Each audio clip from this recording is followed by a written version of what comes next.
할렐루야. 우리에게 오늘을 주시고 새로운 기회를 주신 하나님을 찬양합니다.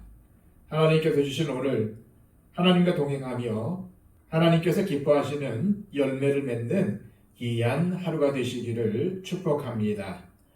기도하겠습니다. 아버지 하나님, 우리를 살려주시고 오늘도 이 예배의 자리로 또한 생명의 자리로 인도하심을 감사합니다. 우리는 다름 아닌 생명의 성령님을 모시고 사는 생명의 사람들입니다.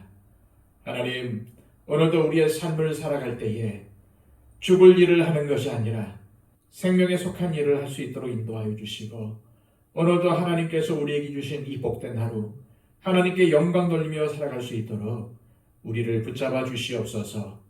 의지도 없습니다. 능력도 없습니다. 하나님이 능력을 주셔야, 또한 지혜를 주셔야 오늘을 살아갈 수 있습니다. 우리에게 필요한 것도 공급해 주셔야 오늘을 살아갈 수 있습니다. 주님, 우리에게 필요한 것이 무엇인지를 잘 아는 주님께서 우리의 심령 가운데 은혜로 채워주시고 우리의 인생을 하나님의 축복으로 채워주셔서 오늘도 하나님과 함께하는 아름다운 한날이 되도록 인도하여 주시옵소서. 오늘도 이 하루를 온전히 주님께 맡겨드리며 예수 그리스도의 이름으로 기도하옵나이다. 아멘.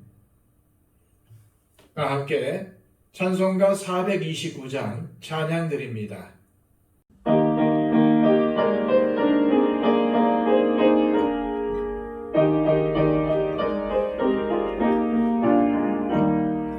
세상 모든 풍파 너를 흔들어 약한 마음 낙심하게 될 때에 내려주신 주의 복을 세어라. 주의 크신 복을 내가 알리라. 받은 복을 세워 보아라. 크신 복을 내가 알리라. 받은 복을 세워 보아라. 주의 크신 복을 내가 알리라. 세상 근심 걱정 너를 누르고 십자가를 등에 지고 나갈 때 주가 내게 주신 복을 세어라. 두려움 없이 항상 찬송하리라. 받은 복을 세워 보아라. 크신 복을 내가 알리라. 받은 복을 세워 보아라. 주의 크신 복을 네가 알리라. 세상 권세 너의 앞길 막을 때 주만 믿고 낙심하지 말아라. 천사들이 너를 보호하리니 염려 없이 앞만 보고 나가라. 받은 복을 세워 보아라. 크신 복을 내가 알리라. 받은 복을 세워 보아라. 주의 크신 복을 내가 알리라. 이 시간 우리에게 주시는 하나님의 귀한 말씀은 신약성경 히브리서 6장 4절에서 8절까지의 말씀입니다. 신약성경 358쪽입니다. 한번 빛을 받고 하늘의 은사를 맛보고 성령에 참여한 바 되고 하나님의 선한 말씀과 내세의 능력을 맛보고도 타락한 자들은 다시 새롭게 하여 회개하게 할 수 없나니 이는 그들이 하나님의 아들을 다시 십자가에 못 박아 드러내놓고 욕되게 함이라. 땅이 그 위에 자주 내리는 비를 흡수하여 밭가는 자들이 쓰기에 합당한 채소를 내면 하나님께 복을 받고 만일 가시와 엉겅퀴를 내면 버림을 당하고 저주함에 가까워 그 마지막은 불사름이 되리라. 아멘. 오늘 본문은 히브리서의 난제라고 불립니다. 왜냐하면 오늘 본문이 구원을 받았다가도 신앙생활을 잘못하면 구원이 취소되는 것처럼 보이기 때문입니다. 4절입니다. 한번 빛을 받고 하늘의 은사를 맛보고 성령에 참여한 바 되고. 이 말씀에 해당하는 사람이 누구겠습니까? 모두가 구원 얻은 사람에게 해당하는 말씀들입니다. 그래서 우리는 하나님의 구원이 실패할 수 있는가 하는 질문에서 시작해야 합니다. 과연 하나님의 구원이 실패할 수 있습니까? 그럴 수 없습니다. 요한복음 10장 28절에서 29절입니다.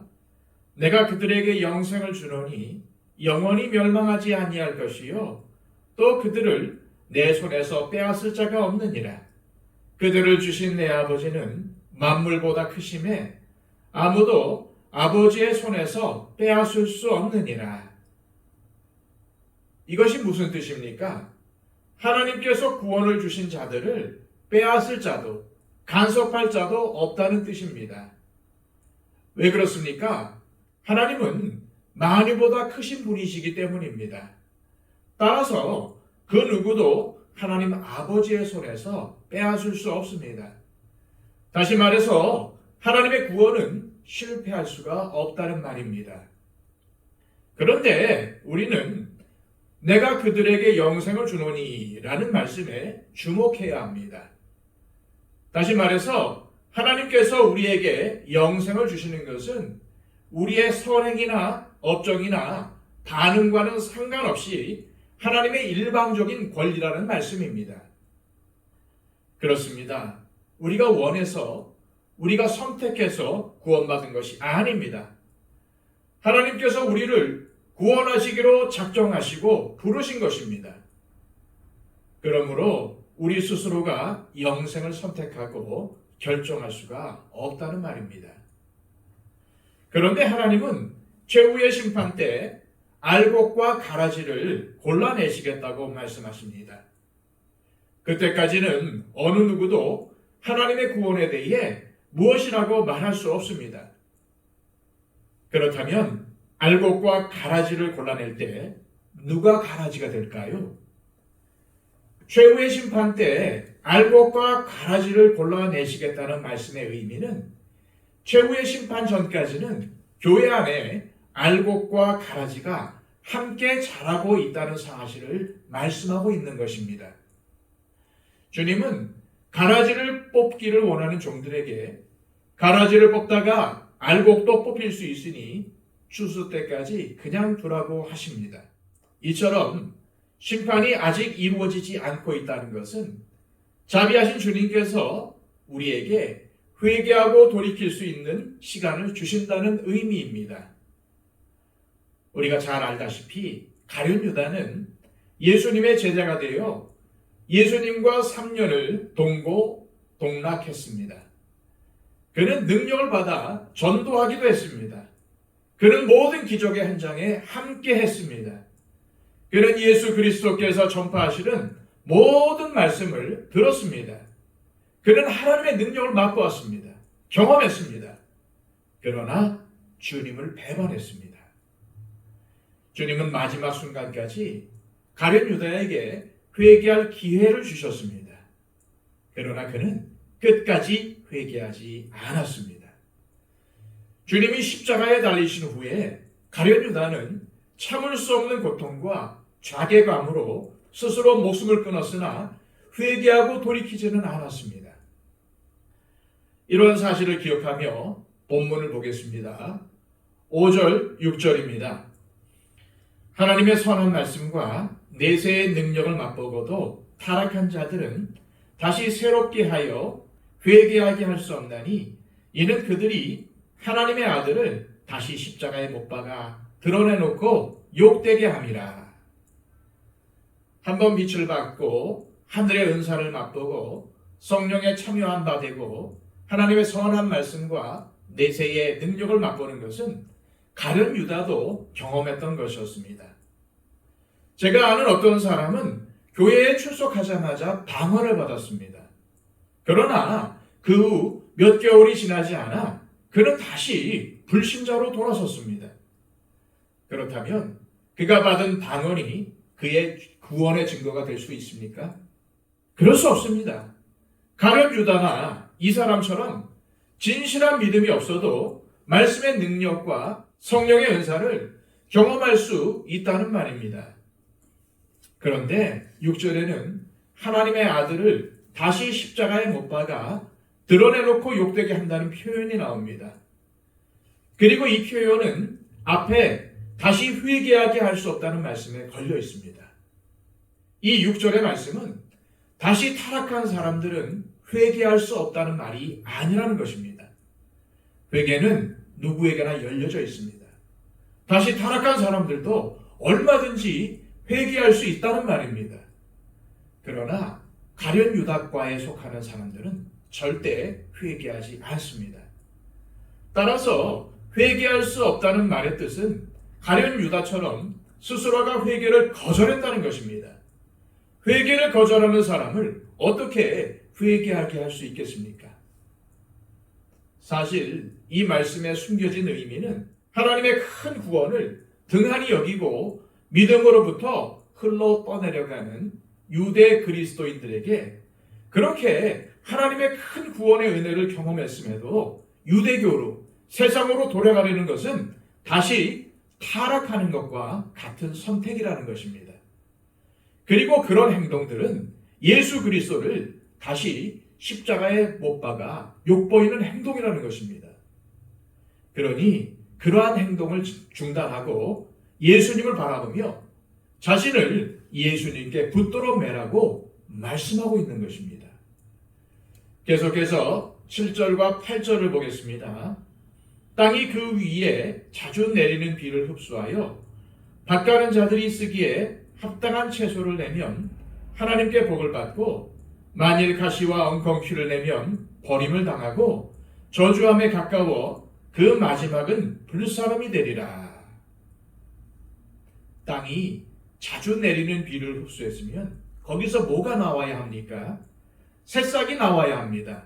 그런데 이 말씀의 핵심은 땅이 쓰기에 합당한 채소를 낼 수도 있고 가시와 엉겅퀴를 낼 수도 있다는 것입니다. 교회를 열심히 다니며 말씀 묵상하고 예비하고 전도하고 봉사하더니 사기죄로 기소되었다. 이게 말이 되는 소리입니까? 성령님이 그 10년 가운데 내주하시는 그리스도인에게는 그에 합당한 열매가 맺혀야 합니다. 주님은 열매를 보면 그 나무가 어떠한 나무인지 안다고 하셨습니다. 히브리서 기록자는 지금 열매를 이야기하는 것입니다. 믿음에서 흘러 떠내려가는 것도 열매입니다. 하나님께서 주신 큰 구원을 등한히 여기는 것도 열매입니다. 이기적이고 성품이 좋지 않은 것도 열매입니다. 입을 열 때마다 칭찬하고 격려하는 것도 열매입니다. 어떻게든 나누고 베풀고 섬기려는 삶의 자세도 열매입니다. 우리에겐 주님께서 인정하시는 합당한 채소가 중요합니다. 주님께서 보시기에 합당한 열매라야 합니다. 내가 보기에 좋은 열매 말고 주님께서 보시기에 합당한 채소를 내어야 합니다. 사랑의 사람이 되고 격려의 사람이 되고 나누고 베푸는 사람이 되는 것은 선택이 아닙니다. 반드시 맺어야 하는 열매라는 것입니다. 그렇다면 주님께서 인정하시는 합당한 채소를 맺는 것, 합당한 열매를 맺는 것은 무엇을 의미하는 것일까요? 믿음의 장성한 자가 되는 것입니다. 하나님의 말씀을 삶에 적용하고 순종하는 것이 장성한 자로 가는 길입니다. 깨달은 만큼 순종하십시오. 그리할 때 그것이 열매가 되어 맺힐 것입니다. 이 시간 기도하실 때 하나님 아버지, 주님은 마지막 날에 알곡과 가라지를 가려내어 알곡은 하늘 창고에 가라지는 꺼지지 않는 불 속에 던져 넣겠다고 하셨습니다. 주님, 우리가 마지막 날에 알곡으로 가려지기 위해선 지금의 삶이 매우 중요하다고 하셨습니다. 합당한 채소를 내는 삶, 주님께서 기뻐하실 열매를 맺는 삶을 살게 하옵소서. 그것은 바로 주님의 말씀을 내 삶에 결부시키고 말씀에 순종하는 삶이라고 하셨습니다. 주님, 오늘 주신 말씀부터 순종하여 하나님이 기뻐하시는 삶의 열매를 맺게 하옵소서. 오늘도 참된 그리스도인이 되어 내가 가는 길에서 도움이 필요한 사람을 사랑하고 섬기게 하옵소서. 기도하시기 바랍니다. 111 기도를 통해서 우리의 기도가 필요한 분들을 위해서 중보해 주십시오. 우리 이복진 권사님을 위해서 간절히 기도해 주시기를 바랍니다. 다 함께 기도하겠습니다.